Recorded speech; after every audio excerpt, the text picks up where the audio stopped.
Okay, welcome back to the second part here of Burning Crowns. There's an extra card just mingling around.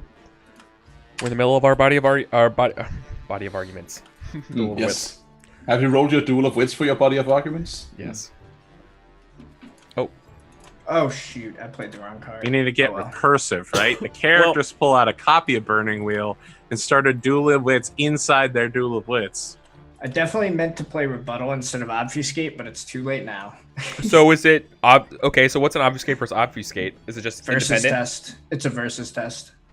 It's just to see who gains advantage and who takes plus ob on the next one. Yep. Okay, it's like it's essentially a maneuver. Straight versus. Yep. Who can confuse the other the most? What non sequitur is the most baffling? So just the person with seniority speaks first. Oh, okay. Oh, are you flipping all the cards? I already did that. That's my bad. Oh, okay. I forgot about dismiss as being a card, so that's fine. Yeah, I really botched this one. I really meant to play Rebuttal. Oh well. Well, we shall see. Yeah, that's the way it goes. Okay, so with obfuscate, I can do oratory. Oh, that's fine. Okay. It just needs to be irrelevant Yeah. to the conversation. Right. So, I see what's going on here, says the lady. Perhaps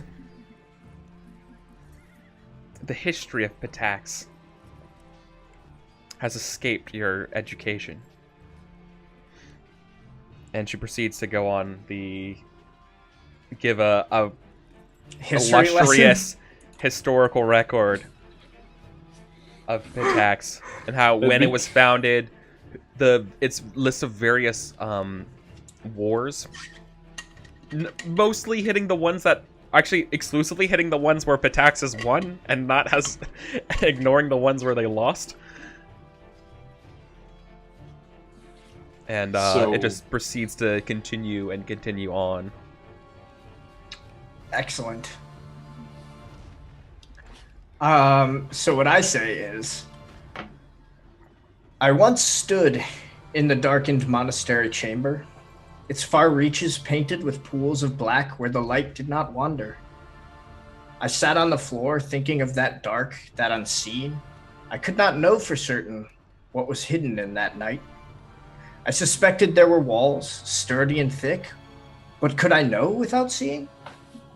When all is hidden, what can humanity rely upon as true? Faith, Iravetti. Faith.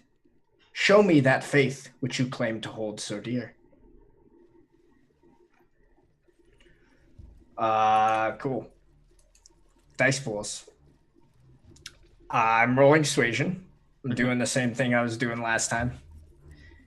I would like to fork in Doctrine for quoting Noah the prophet, who is an ancient prophet from about 2,500 years ago. Yeah, Somewhere around there. I would like to fork in Oratory, because the crowd is here. I get 2 extra dice from her failed insight attempt. I would like to fork in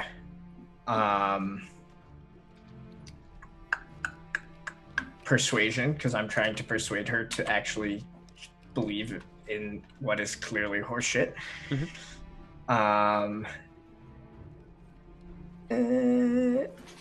I think Abadar Wise counts, but I know you're way harder on Abadar Wise than I am, so if that doesn't work, that doesn't work. If anything, personally, I would have called maybe next on Persuasion of all things, because Persuasion on Obfuscate is kind of weird. I'm trying to persuade her to show her faith, though. That's where I would get it. But what do you think about Abadar Wise, Eric? Cool. Yeah. All right. That's what I got. I got +6 to my Suasion dice. Let the obfuscating begin. obfuscate and create. All right. Well, of course, oratory. Okay. Well, you have 13 dice. Well, this is the same as my original pool, which is 10.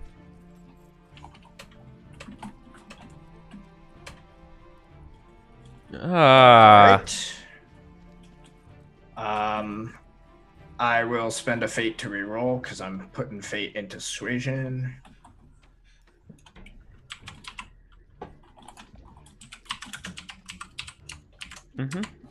Nope. All right. So I get rid of her obfuscate. She takes a +1 ob to her point, and I take +1 die to mine. Okay. All right. And She she speaks first.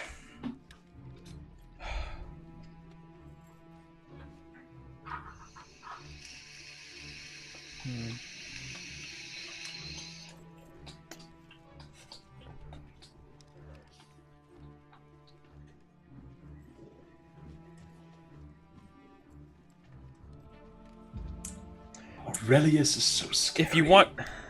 Yeah.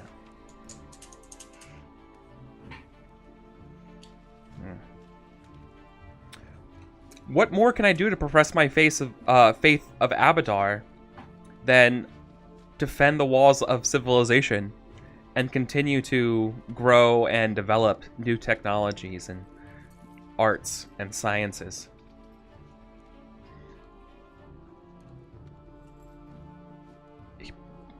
So, Pitax doesn't have a lot of faith in general. It is a resource that we must import.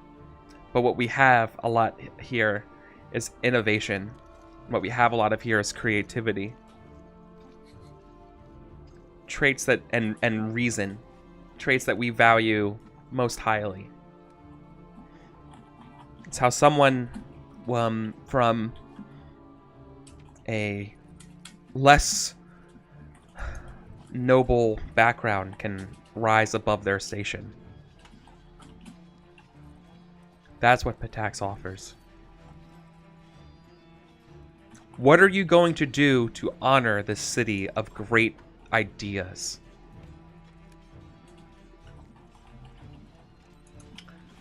Is that the point? Yeah. All right. So, what Aurelius says is he speaks to the crowd, and he says,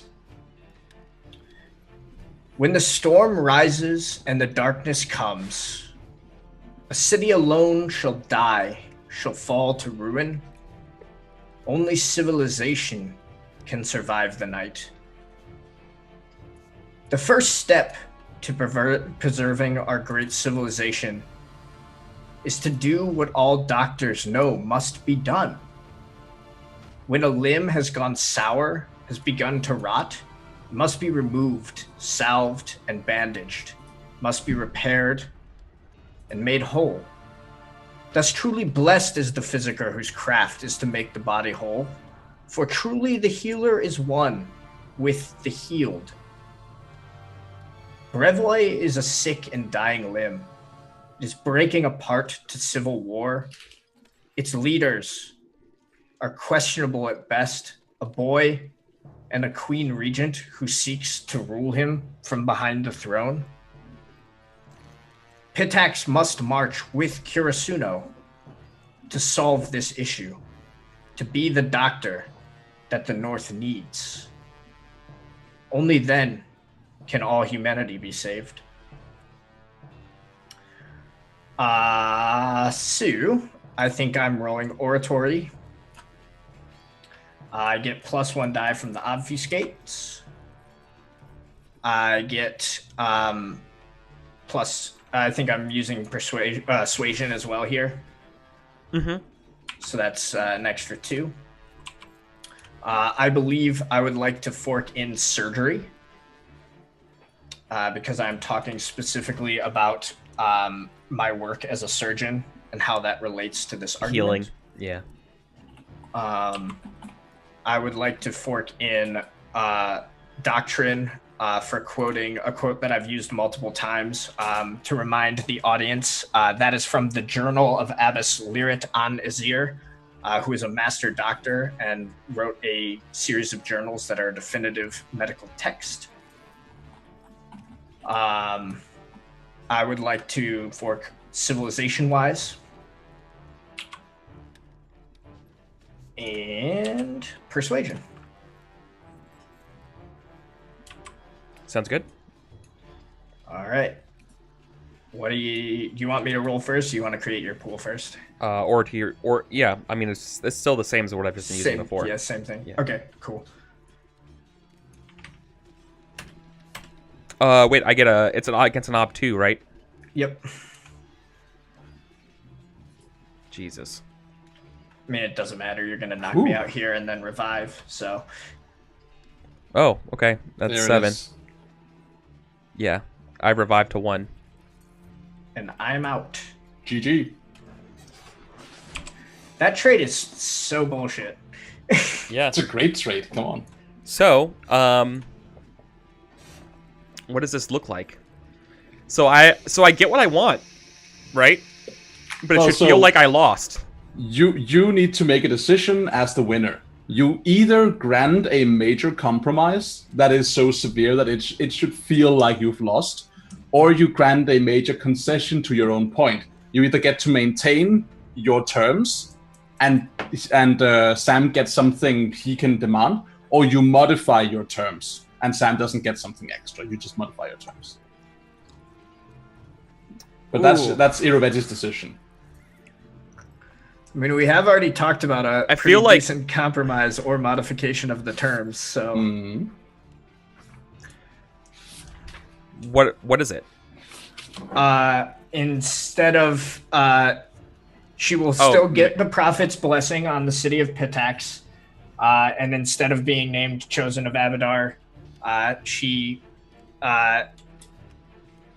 would be forced to have a political marriage, because what's better than being the Chosen of Abadar is potentially being the wife of the Prophet. That's not good enough. Hammer stroke. I feel like... Well, so you need to make the call, Eric, if she's going to modify her terms or if she's going to accept an additional compromise but keep her terms. I'd rather accept the terms, but I'd rather keep the terms and accept compromises than reduce the terms.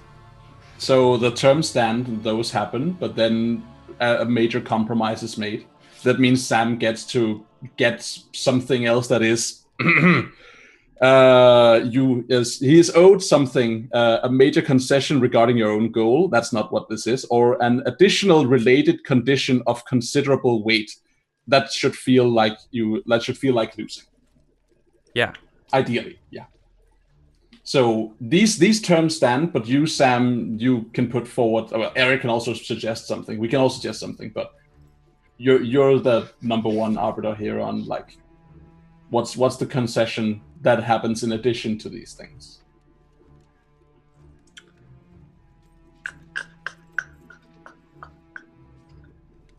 Okay. You can really take me out with these concessions. So I think the political marriage is still probably a good one here. The maybe related to that, simply because that would de facto give me a huge amount of control in Pitax. And essentially allow me. I mean, yeah. I would become a I mean, ruling monarch. that's actually not a bad. No, yeah. If we're doing it that way, that's actually I like that. What about like a so go on, yeah. The main one though is I will recognize Pitax as the greatest city of the River Kingdom. However, Swan leads the forces against the end until the apocalypse is done. After which, she takes precedence. Deal. I have one as well. Go ahead. Although it sounds like you've decided. Go ahead. That in order for Pitax to be recognized as the greatest city in the River Kingdoms, they have to start the Temple Industrial Complex. They nearly bankrupt themselves building a Palace of Abadar at their own expense, specifically for the Prophet to live in and the Abadarians to come here and worship at. If they want to be the greatest, they have to become the greatest. Yeah, they pay for it. Yeah. They're going to build a wall, and they're going to pay for it. I'm cool with that. But it sounds like Sam's got his decision. I mean, I prefer the latter, where I become part of the ruling class of Pitax and also force her to let Swan lead until the apocalypse is over, at which point, who knows whether Pitax will even exist. Yeah. Okay. Cool. Wow. Okay. Also, you get a steel test. Yeah. Oh, yeah. Do you want me to make that? Or do you want to just give it to me?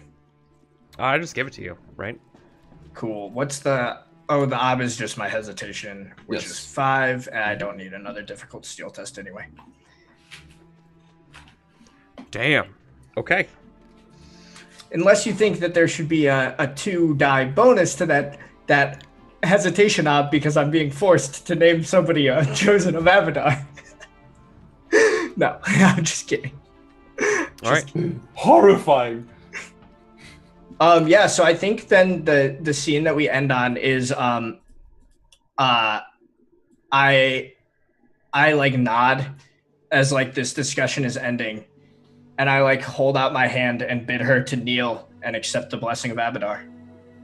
Yeah, and then in the form of a gold ring. Yeah, and then we fade out and we go somewhere else. So we still need, a matter of business. We need to figure out what's going on with getting those relics, but perhaps we don't have to do that right now. Yeah, let's go to someone else. I've taken up an enormous amount of time. Yeah. Mason? All right. So I think the scene we see Mason in is them being in a meeting, the first rally and council and grouping of the lords under their banner. Right, we see the effects of last session's events. Now we see all of the loyalists together. So I want to say it's somewhere where both House Gares, House Medved, and House Orlovsky would have to travel a comparable distance to get to. I think it's something I'm imagining a place called Cairn Hill Hall. It's a ruined castle. But in the sense that how we see ruins today, where you're was this a castle? There's just 2 walls and the collapsed pillar left. Yeah. Okay. Yeah. Crested on some kind of overview or an escarpment. So when we come in on this, it's overcast. We see Mason looking over the side of the escarpment introspectively. Someone comes, whispers to them, tells them that everyone has arrived. They turn around, the camera pans, and they walk out into a circular, flat stone covered meeting ground that was clearly a hall of some kind. There's some remains of old symbology carved in the floor. And as the camera pans around, we see them walk into this procession of flags. Right, there's just all the way around, crested on hilltops, are soldiers holding banners of different icons and different colors. And surrounding in the middle of this grouping are the lords of the realm, a collective of 3 great houses, Medved, Orlovsky, and Gares, and their collective 27 vassal houses. So it's just hella representation. It's a cornucopia of colors. Yeah. And as Mason steps out, I greet them. We see I've as I said last time, I've started to become kind of conscious of my looks. So I think when I step out, I look as I do. I'm wearing these loose fitting garbs that I wear, but I'm also still, of course, this draconic creature with glowing amber eyes. But I've painted my weird long talon-esque nails deep purple, and I'm wearing jewelry for the first time in forever. Just to kind of like put a More spin regal. on, like, Yeah. yeah, and also because I'm getting conscientious of my look. Mhm. So as I step out, my presence silences the assembled lords. Does it though? Does it? I imagine it would. Yeah. I'm curious. I mean, we're kind of there's a fan theory going around that Mason is just a figurehead for Paul Orlovsky. Yeah, I've heard that theory. It's a Great fan theory. theory of people who haven't checked the intentions of the roles that have been made. I don't know. Um, The people who've been watching the actions that have happened. so I step to this group and am probably announced by some kind of speaker or a herald. And it's not as flowery in any way. Like it offsets and acts as a counterpoint or subverts what we used to from Swan, right? Because Swan is well, he's a nobleman, but he's not a queen. He's not a monarch, and he has this like long flowery like series of titles. And when Mason steps out, it's deliberately very shorthand, and its subversion of that is right. Like all kneel for the Queen Mason. Queen monarch of Brevoy, and it's just like cuts off there. It's just this is what it is. This is what you came for. Very just functional. Yeah. And This is Jon Snow. He's king in the north. Yes, exactly. This is Jon Snow. Yes, like that. Come again? Yeah. Exactly. Okay. So basically, once the formality of presentation have been like glossed over, I look to the assembled lords and I say, so many people flock here to join my cause. So many loyal. So many true. It pleases me. I am thankful for your loyalty. However, we did not come here to exchange pleasantries. We came here to see Brevoy return to its rightful rulership. You collected lords. I'm sure you have no shortage of opinions on what should be done next. I myself have suggestions, but will elect to speak last. Who will speak first? This is me throwing the ball at you to break. Like, if you want to be like, here is an interesting NPC we haven't seen. Now it's your time. Yeah. If not, then that's fine too. No, I think that some different opinions come up. Largely, one of them would be, I guess one major opinion would be just directly surprise attack New Svetven and hold the capital, take the throne, and just never let it go. Paul, it's more of the let's win this the long way, that the actual capital doesn't really mean anything. Yeah, it's, let's win the kingdom, not the throne. Exactly. And so there's a lot of debate of which way do we win the symbolic victory and that change things, or do we win the more the insurgency kind of war, right? Yeah.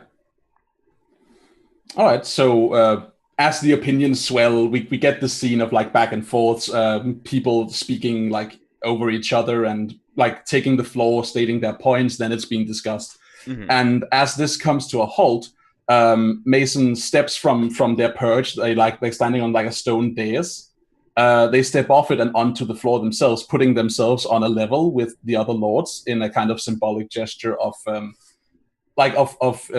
equality in the matter of the war, right? Like, I speak as your queen, but I speak as a fellow strategist here, right? I'm on that level. Mm-hmm. When I look to the group and I say, assembled lords, all of you have brought good suggestions. I, however, am more interested in winning the realm than the throne. The throne is a symbol of my right to rule. But it is a symbol, and I leave symbols to the simple-minded. I want Brevoy. We will take the north first. Collectively, we hold more than half the realm. Half the realm loyal. The north and the south that remain unconvinced are split and cannot reinforce each other. The king sits in the capital. Sorry, the regent is what Mason says. Sits in the capital. His own house cut off from him. It's just across a lake. No, it's across Garris territory, which is mine. So, And there is, yeah, it's hella far away. So I look to them. I say, collectively, our mere presence, we should be able to bring Lodovka into the fold. How many people here think Lodovka would refuse us if we bade them join the alliance? You get a shockingly few amount of hands. Like around half or so think that it will work. Oh, I asked how many think they wouldn't, but that's fine. Oh, well, it's the same thing, because it's about half, right? Yeah, I picked the most proficient, the person who has suggested something in this conversation that seemed the most insightful. And I point to that person and I say, you, Lord, whatever. Why? You're asking, so you said House Ladovka, right? Yes. The half of the remaining northern houses. House Ladovka has been sworn their fiercest allies of any to House Rotova. They would never separate. How much of that loyalty is fear and envy? House Rotova holds rich lands in the north and a sizable pirate fleet as their history, whereas Lodovka holds mostly rocks and small islands. Aye, but they're the fiercest raiders. Indeed. We would expect attacks along the Great Ice Sea, and basically like Orlovsky's north. Mm. If we can bring Lodovka into the fold, we can march on. What's the name of the Sotovan capital? What's the name of their seat? New Stetven? Or there's no. Oh no, the proper Port Sotovan. of Ice. Yeah. Port of Ice. Yeah. We can march on Port Ice with impunity. Lake of Mists and Veils is what I was thinking of. Yeah. Okay. If we can take Lodovka, Sotova will fall. The entire north will be under our control, and the south will fall. How will this happen? How will we bring them into the fold? There's a lot of like murmurings and unsure and just unknowns. They only know one thing, that's violence. You would have to subdue them. Are we the assembled lords here capable of subduing an island of pirates?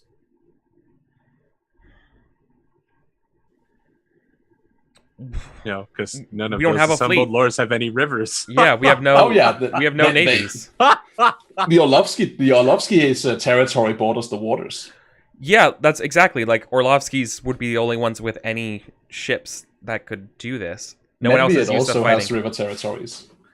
Yeah, but that won't really Doesn't get, mean they have it doesn't get them to where they navy. there's no way for them to get to where anyone that borders the Lake of Mist and Veils possibly, but all the other places don't. It's just not the same. There's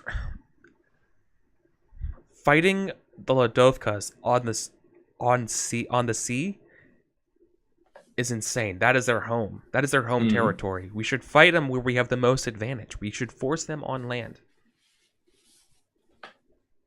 Good. If Then we're we going should to force if them we're on going land. to attack them, The best way would be direct assault on the Sertovan lands, force them to call aid, and get them on land marching. If we could sway Satova, you reckon that Lodovka would follow? Wait, hold on. Are you asking to persuade House Sertova to go Yeah. against the two on the throne? And I think when Oh the susurration no, that's not what they're of- saying. No, they're saying militarily like siege them, I force know. them to come to their aid on land. Oh no, that's dialogue in this. That's insane. That would never work. My assembled lords, by now it is known to all of you. You have all seen the evidence. It's been provided to you, and the realm will know soon enough. Noleski Sotova is an impostor and not of his line. Natala Sotova the same. That makes the rightful holder of Port Ice and its itinerant territories Darius Sotova. And he happens to currently hold the castle. If I extend to him lordship and official recognition as the master of his house, he will join the fold. If not, we will march. How much loyalty will he show for family that is not his own? Truly. Why would he risk losing his title and territory that is rightfully his to protect an impostor whom the entire realm knows has no claim to either his house or the throne? They'll never believe you. Who won't believe me? Darian Sertova. They won't. They'll think it's a trap. They'll never respond. They want to lure you out, and then you will execute them. Then we shall force them to dialogue.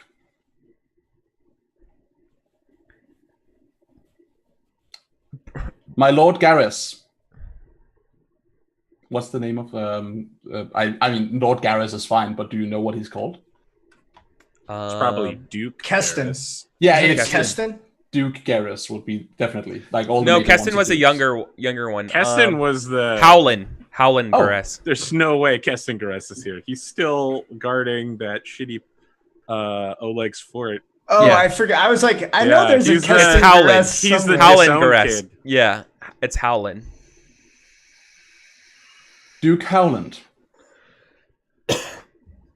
Yes. With assistance from the Orlovsky, march a host towards Port Ice and besiege the castle. We shall have Darius out and agreeing to a treaty, or we shall take the castle by force. To march in winter, to siege a castle in winter in Issia is. He's basically saying like you're asking a lot out of somebody to do this, right? Is the winter? There's is no the winter supplies. Yeah, like this is bad. Is this winter not the warmest one in generations? Well, yes, but it's still winter. We'll have to. If you Supplies ask, will be an issue. Supplies will be an issue. Very well. In that case, start stockpiling. We shall attack them in the fall. Wait, what? No, spring. Spring. Fall is way later. We will go back in time. We shall reverse time. Behold the stone circle you are standing on. It is a clock. Now we shall just turn the arm of it, and there we go. No, yeah. So I think what I want to do here is I want to lay out a strategy. I reckon I'm in a good position to get some help from some intelligent strategists here. I want to take the north. That is the next point. So once the north is united, the south is ours, right? Like at that point, we have so much of the realm. So the idea here is, since Lodovka won't fall and we can't fight them on the water that easily, then take Sotova, like try to bring out, we want to march on Sotovan lands, not fuck them up yet, but definitely be like, we about to negotiate or we about to fuck you up, right? We put ourselves in the position to siege the fuck out of him. So he can't get anything in or out. And then be like, okay, so you can either be Lord Paramount of House Sotova and serve me, or you can fucking die. Right? That's it. Those are the options. Wouldn't Bend this the- be Yeah. Wouldn't this be logistics first? So that because you're stockpiling and moving troops there, and then I'm not stockpiling. Remember that. I'm not doing the logistics. I'm laying out the strategy. Yeah, you're just doing the strategy part. The ordering of the logistics is your subordinates. It's going to be that's House Garess. The quartermasters and bailiffs of their territories. I thought that moving armies was also logistics, but that's fine. So is there a test here? I can see there being a test. I mean, if you reckon this, for the strategy. Yeah. If you reckon the strategy would just work, then there's no test, but that's up to you. No, I feel like there should probably be a test. Okay.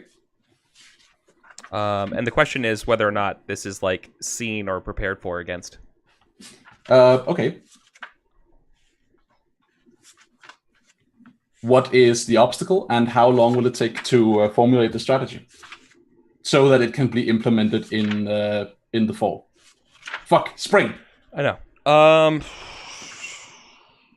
Strategy obs are on page. Right? Yeah, how would I know what the strategy ob is offhand? Found it. Creating incredible threat of force, assailing a salient. Assessing a salient point is 3. Plan of attack, order of battle, ob 4. Plan of a campaign is ob 5. Proper provenance for your forces is ob 6. Yeah, that's definitely not what this is. 5 or 6, I would say. This is a plan of campaign. This is not the strategy for taking Brevoy. This is the strategy for attacking Satova. This is the Port Ice campaign. Yeah, I mean it's a campaign to take the north. It's a campaign. Yeah, exactly. This is the campaign to take the north. Yeah, I would call this plan of attack. No, that's what Garess is doing. You're doing a plan of a campaign. Yours is a campaign to take. You're the like, north. let me reframe it. Okay, it's not a campaign; it's a series of battles. So I just need to do a series of battle plans. So I put it to you then to tell me why it's a campaign I'm doing, because it seems because to me your that strategy is to take House Sertova and Port Ice in order to capture the rest of the north. Yeah, but that's not what we're doing. We're just talking about the strategy to take Port Ice and get Satova out in the conversation or get fucked over. Love this reframe. I'm going to say the same thing, but I'm going to say slightly different words. Well, so hold on. Presumably, this strategy includes getting to Port Ice. It includes any battles on the way to getting to the siege. It implies actually undergoing the siege. Like, there's more than just one battle here. This isn't you're on the eve of battle, you're on the field, and you're planning a strategy. This isn't the Battle of Kenai. This is the campaign against. I think that is a really good point. I think that's a really good point. All right. So in that case, let's do some things.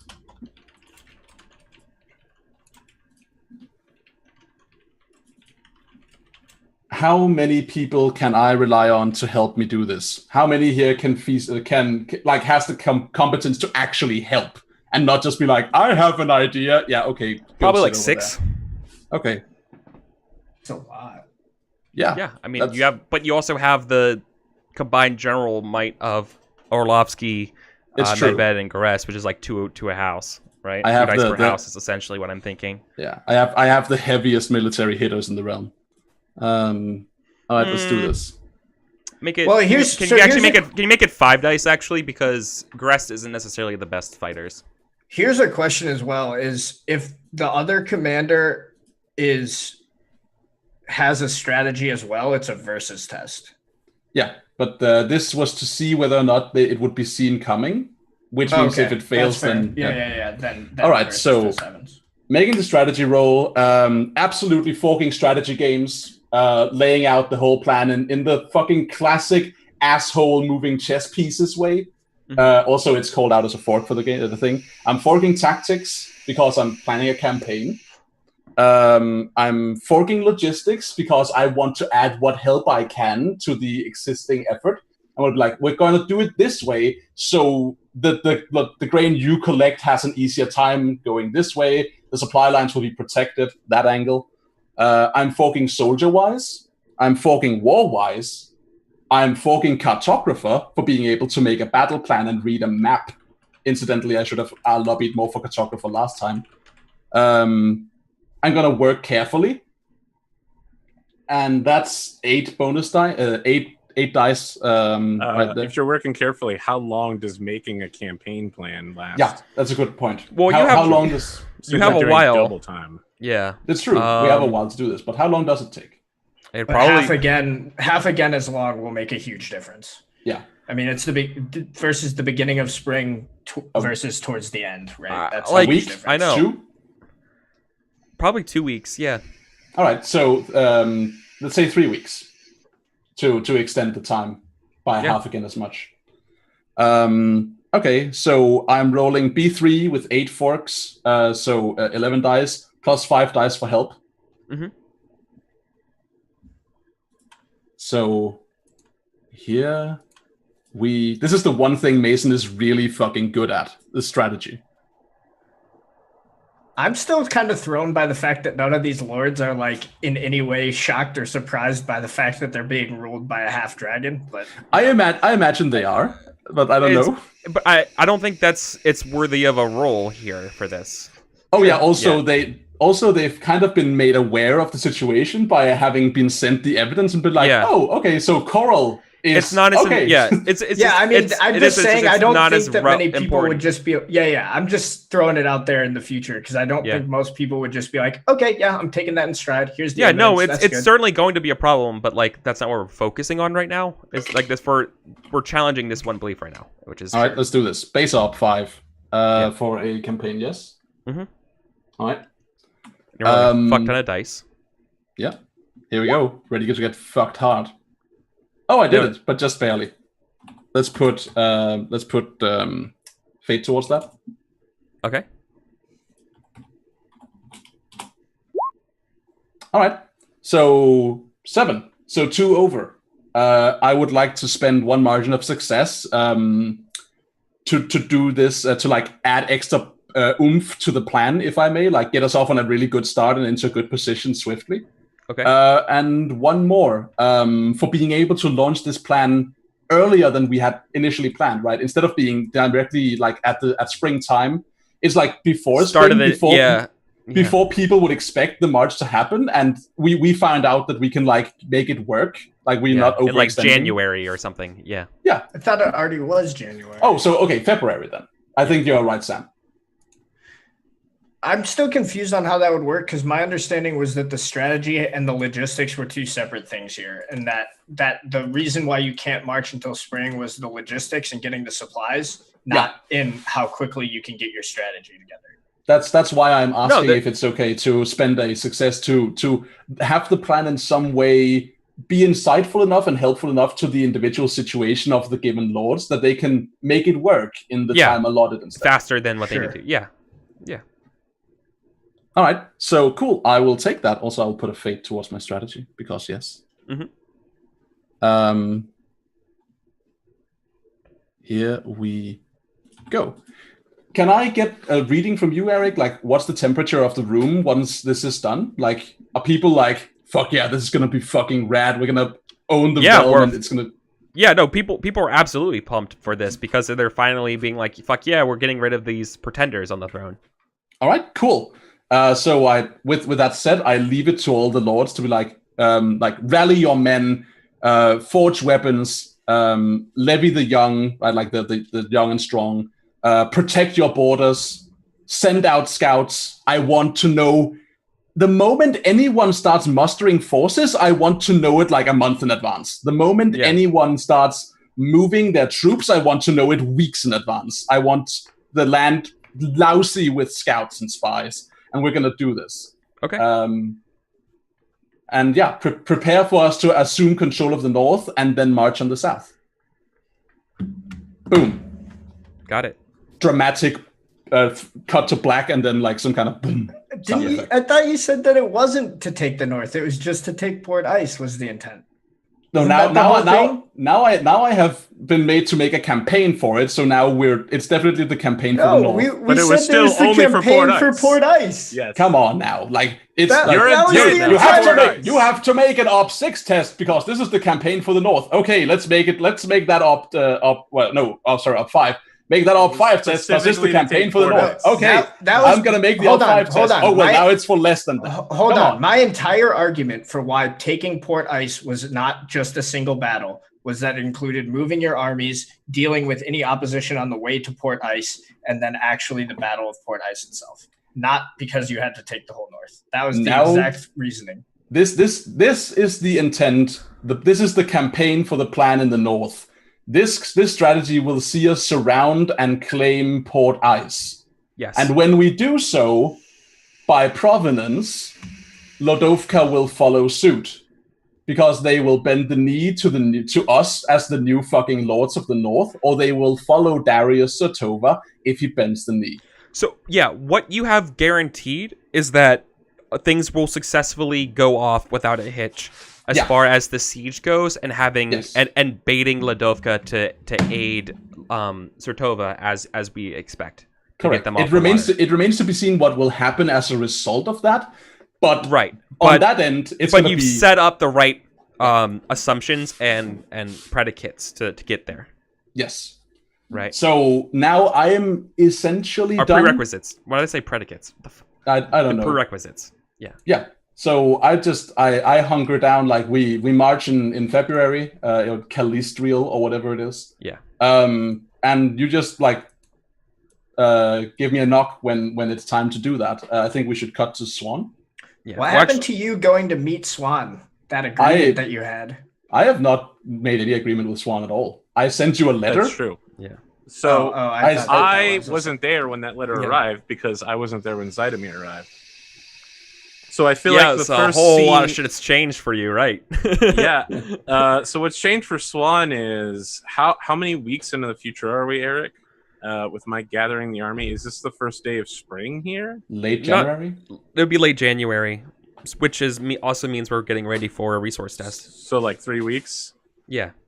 And Right. also, let me know when I get back from Pitax, because I would be going to join.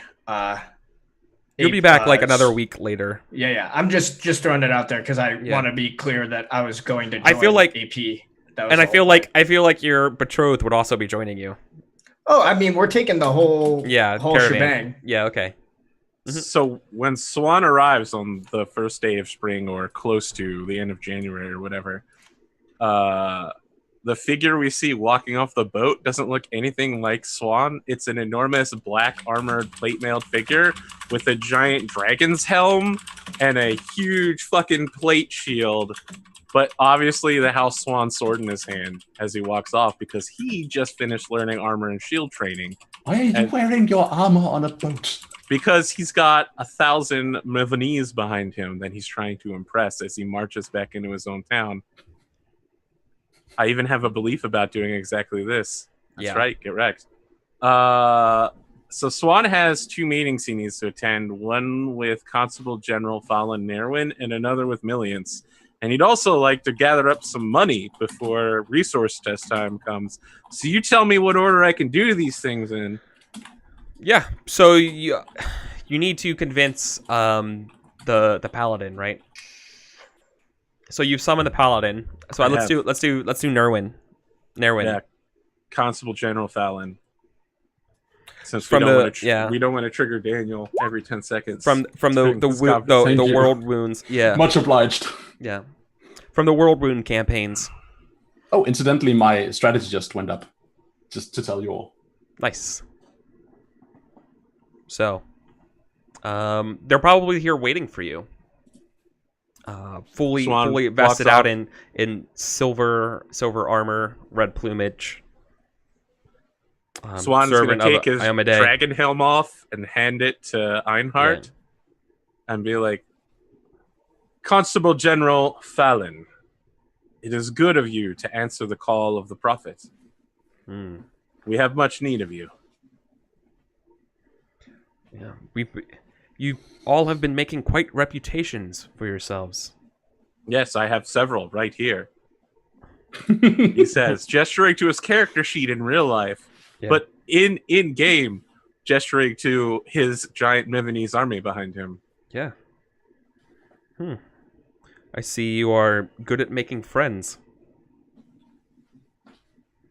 And on that particular subject, is there anything I can get you? He gestures to a nearby tent where there's probably the traditional Swan refreshments, juice, donuts, that kind of thing. A banquet, essentially. Anything you'd need with low blood sugar after giving blood will be available in this tent.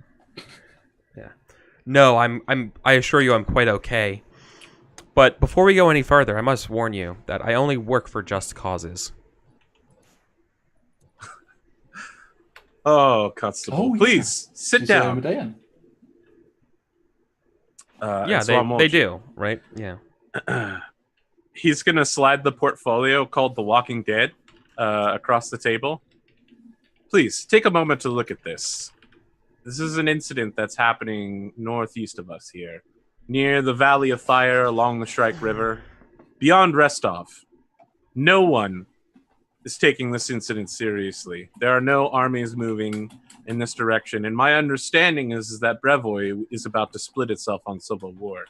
With that in mind, I will be moving into Regarvian lands in order to investigate this undead situation, and I will be sending out a call to meet with one of the opposing generals of the enemy force, a woman named Mason, a godless heathen. We will bring her to heel. My objective in this campaign is to free Brevoy of both this undead menace and any foul, draconic, godless influence. Either she will accept the light of all of the good gods. Good gods, y'all. What are they good for? Everything.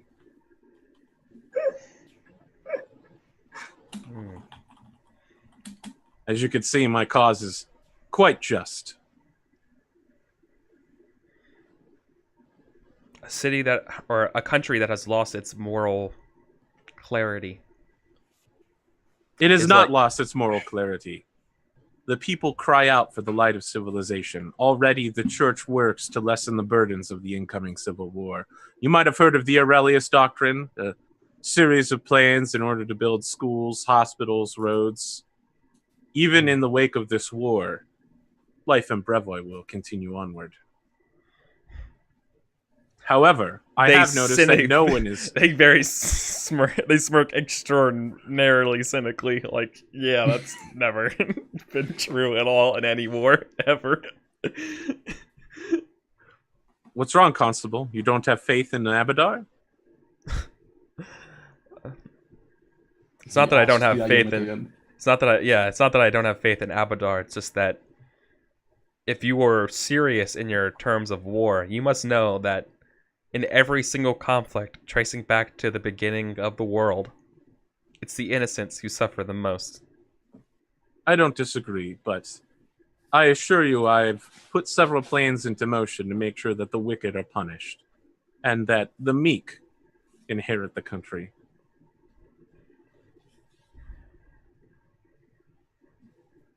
I need someone to lead these armies. They're looking through the different reports, and I guess they're like, you probably have some sort of like easily digestible metrics of like what mercenary companies you're working with right now and that types of, right? Anything. Swan is not a metric guy, let's be honest. This portfolio was specifically designed by Abadarian bureaucrats, however. Yeah.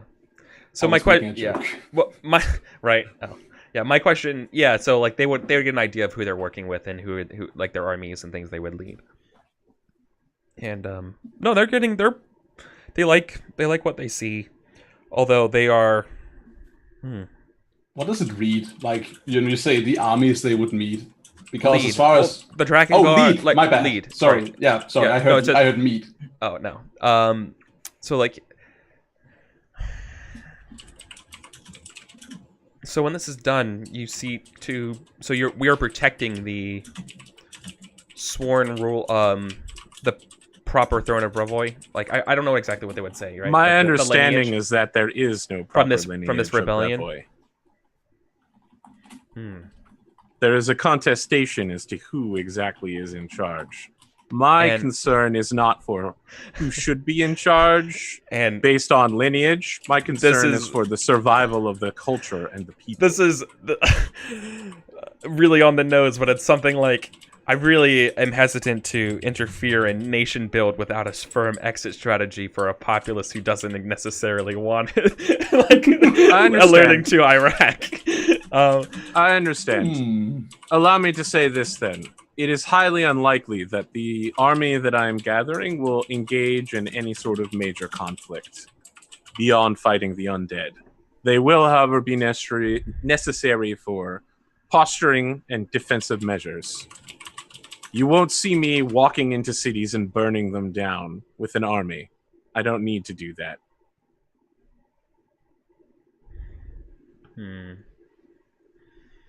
Sure. Do you have any looking over the reports for the undead? It's like there doesn't seem to be any guarantee that the undead will honor the accords of battle.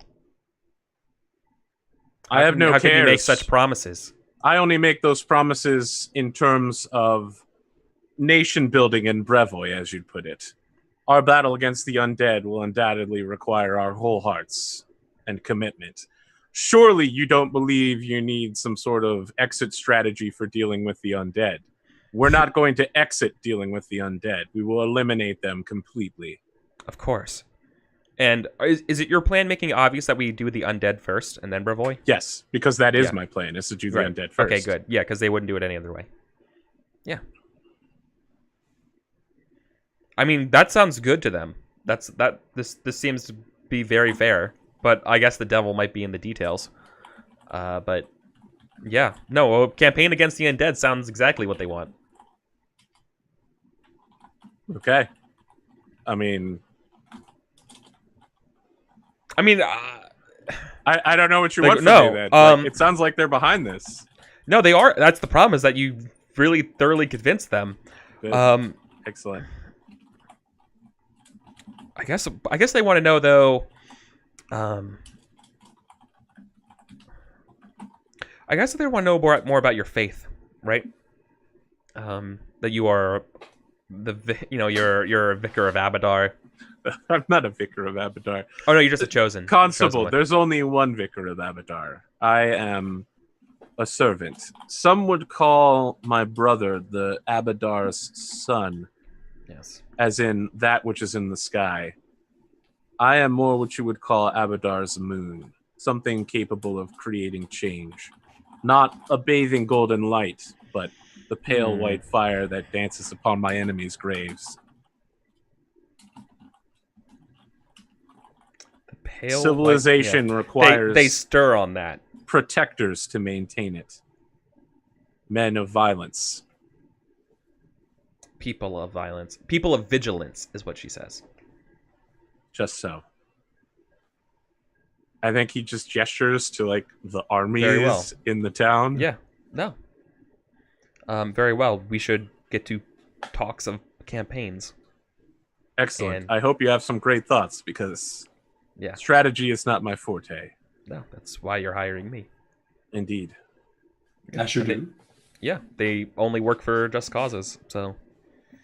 Well, this isn't just Cause. This is like Just Cause 3 or 2 HD remake. 2 was the better one.